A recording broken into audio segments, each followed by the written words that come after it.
आजकल living relationship काफ़ी प्रचलन में आ चुकी है अपने देश में भी। लेकिन यहाँ मैं एक बात कहना चाहूँगी, एक इस एग्ज़ाम्पल से, ये वाला सिर्फ एक एग्ज़ाम्पल है कि जैसे लिविंग रिलेशन में रहने वालों का व्यवहार जो है वो बिल्कुल पति पत्नी जैसा होता है, लेकिन उतने से उनको पति पत्नी नहीं कहा जा सकता है ना। कोई भी परिवार हो, कोई भी समाज हो या कानून हो अपने देश का, कोई भी इस व्यवहारिक रिश्ते को पति पत्नी का नाम नहीं देगा, स्वीकार ही नहीं करेगा। क्योंकि पति पत्नी के रिश्ते के लिए 7 फेरों का होना बहुत ज़रूरी है। 7 फेरों के बिना व्यवहार कैसा भी हो, पति पत्नी वाला हो, तो भी वो रिश्ता नाजायज़ ही कहलाएगा।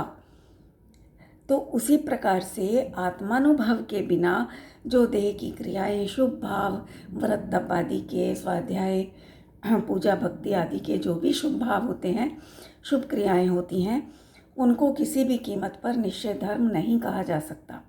बिल्कुल ऐसे ही जैसे लिविंग में पति पत्नी का व्यवहार होने पर भी उन लोगों को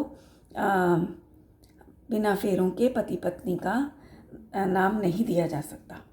उसी प्रकार यहाँ पर भी समझना कि 1000 की भीड़ में बैठे हों, चाहे हम 1000 लाखों की भीड़ में बैठे हों, कहीं भी बैठे हों, या जंगल में बैठे हों, है ना, या किसी भी प्रकार के रोग में बैठे हों, तो जिस प्रकार उसी समय में भी यदि हम अपने आत्मस्वरूप में घूम आते हैं, अपने अंदर अनुभव कर आते हैं, आत्मा का दर्शन कर आते हैं, तो बाहर किसी को पता भी नहीं चलेगा कि हम अपने चैतन्य लोक में विचरण करके आ भी गए, है ना। इसका नाम है निश्चय व्यवहार की समन्वयता, कि जहाँ त्रिकाली आत्मा निश्चय है, जिसका कभी अभाव नहीं होता, ध्रुव है, शाश्वत है, सदा एक रूप है, एक है, नित्य है, ऐसे आत्मा का ऐसा आत्मा की जो सत्ता है वो तो हुआ निश्चय, वो मैं हूँ, वो तो हुआ निश्चय धर्म, और उसका अनुभव, उसका ज्ञान, उसका श्रद्धान,